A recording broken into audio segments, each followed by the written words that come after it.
What's your ma'am, POV sa mga tao, mga Pilipino all over the world who actually come here sa Duterte Street to show their unwavering love and support? Personally, Hmm. dako kaayo ako ang pasalamat kay mahibalaan ni former President Duterte na daghan ang gasuporta kaniya na wala siya nakalimtan sa mga tao o daghan ang nagaampo para sa iyaha. So para sa ako, dako kaayo na natapak sa iya. Kana mga short interviews na to, ma'am, did it by any chance, directly or indirectly, you think affected the case, or you as families gina-interview or whatnot?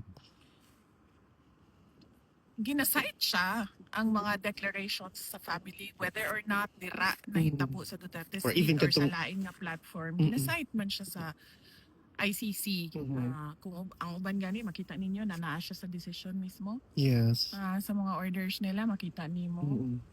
Pero para sa ako, dili man na legal basis for the court to deny Yes. based on statements of relatives. Dapat factual ka kung unsa ang makita nimo dito sa kaso or sa circumstances surrounding the case. Dito lang ka.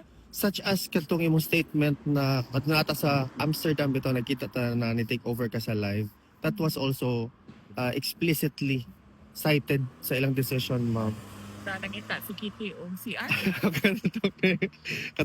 During that time, Naon sa daw. katunigon ka na, jailbreak nimo na statement na ilang Dito ang joke dito kadtong sa Malidao. mali-veiled nimo. Okay. So kanang mga ingon na tama ba na? Naabay legal basis na himuon nimong base sa imong desisyon ang joke Yeah. sa tao.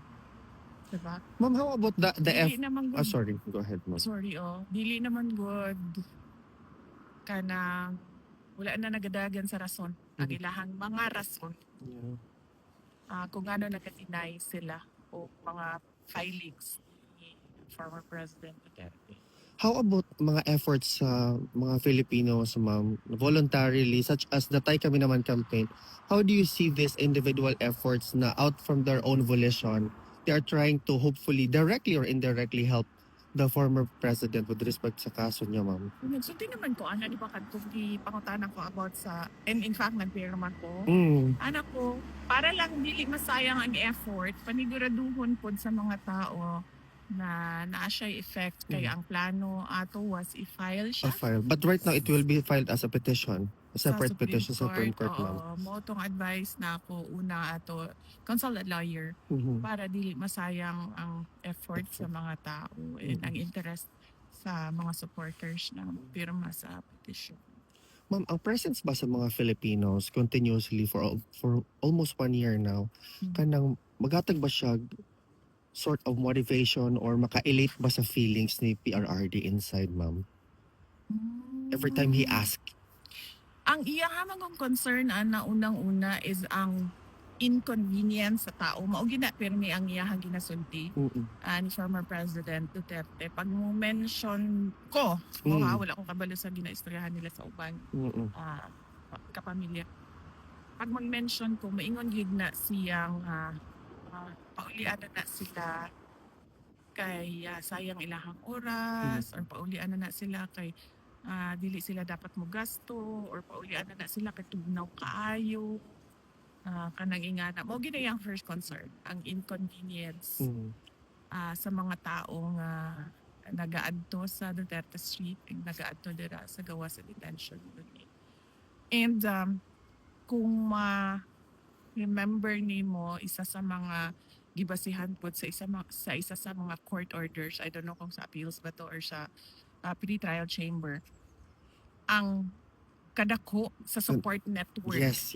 Sa kadaghan sa supporters ni President Duterte. And when he hears, ma'am, na ang mga Filipinos na we will still be here, winter, spring, summer, or fall, it doesn't matter because we want to be here. We choose to be here. Kaya hopefully we wanted our presence to pierce through the walls of the ICC and probably, hopefully, ma-feel man niya indirectly, ma'am. Di na tamusali ka ng ICC. Uy, maghuna-huna na lang siguro ta sa karon ba sa edad ni PRD is about to turn 81 puhon Yes. bago yang Ginoo. Wala ang Ginoo. Ang huna-hunaon na lang nato no kung unsa ang makahatag og moral support sa iya. Di na lang nato na huna-hunaon ang ICC because clearly dili man siya unbiased. Yes. Makit-an man nimo sa mga judgment nila, sa mga orders nila nga wala naging pagbasihan ba sa balaod. So himuon na lang in one of the decisions nag-cite pa sila og libro. Yes. Libro, journal, Ginoo ko. newspaper article. Libro. So wala gani kakibaloon sa motive sa tao nga nisulat sa libro, NGO reports also. 'di ba? Yes, ma'am. So imuhang basihan sa imuhang orders, sa imuhang desisyon isa ka libro. Mo man lang gani siguro sila kaila kung kinsa tong nisulat sa libro. Ngay nga na ba so di na nato na hunahunahon ng ICC. I-assume na lang nato na ilahagi ng ikulong. Mao magid na ilahang clearly mao magid na clearly dinha magid padulong ang ilahang mga actions. How do you feel about that, ma'am? When you already see that where this is going? Diri sa ICC, as I said, no, di na nato na siya hunaon. Kung na-prejudge na nila ang kaso ni Rodrigo Duterte, na-prejudge na po nato ang ICC as a biased political court, no. Mhm. Dili siya court of justice. Justice. So, out of the topic ng ICC, ang kadtong violation sa rights ni President Duterte inside the Philippines. Yeah. Mao gyud to ang para sa to mga Pilipino ang kanang Dapat naon-naon.